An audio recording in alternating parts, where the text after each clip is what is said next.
we went to the polls. It was clear even from the days before the election that Museveni was headed for a resounding defeat. Various independent opinion polls showed that Museveni could not even get 30% in a free and fair election. The mood all over the country was clear. Ugandans wanted change.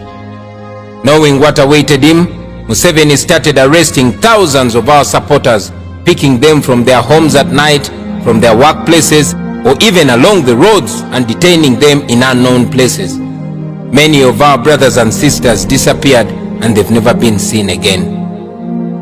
Those who have been lucky to return have spoken of being subjected to unspeakable torture and brutality. Some of our supporters have been castrated.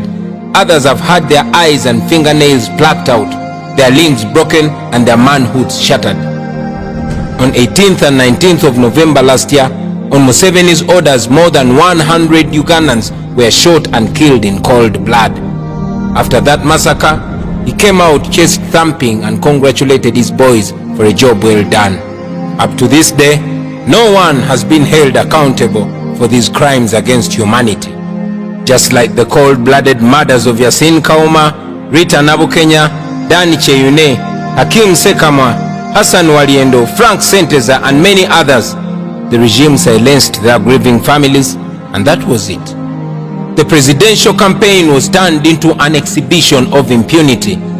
I survived 3 attempts at my life, and my comrades survived even many more. Some of our friends did not make it alive. Many comrades and journalists sustained permanent injuries.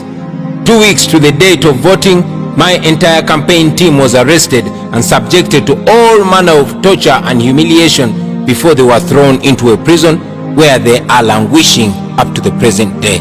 Museveni switched off the internet and ordered media houses not to report or even talk about the results from the polling stations as they came in.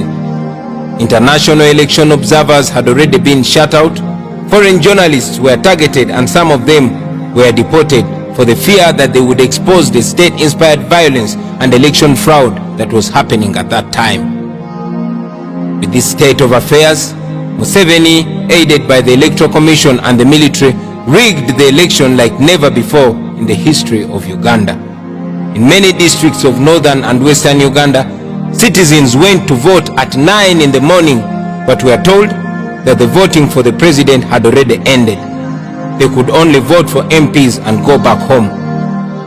Voters wondered how ballot boxes were full of ballot papers even before the voting started. So many of our polling agents and supervisors had already been rounded up and taken to prison. In several districts such as Kwaniya, Isinjiro, Rukunjiri, Kabong, and many others, soldiers traveling in military trucks went from polling station to polling station, taking all available presidential ballot papers in favor of Museveni. Those who dared to question the criminality were quickly silenced by bullets and batons. But even with this ballot stuffing, we were still leading Museveni with a clear margin.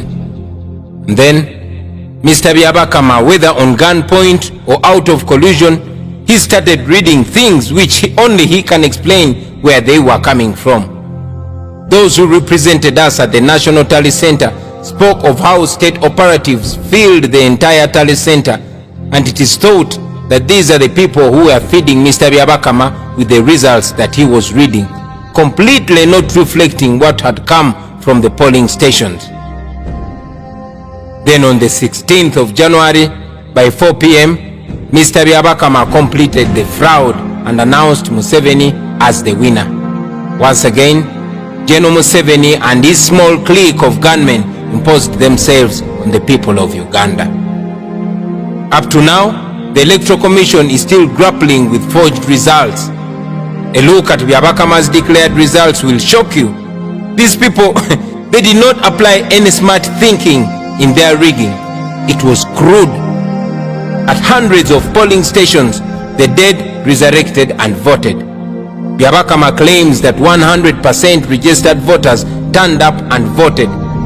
Some presiding officers were not intelligent in their overzealousness. The number of those who voted was actually more than the number of the registered voters by far.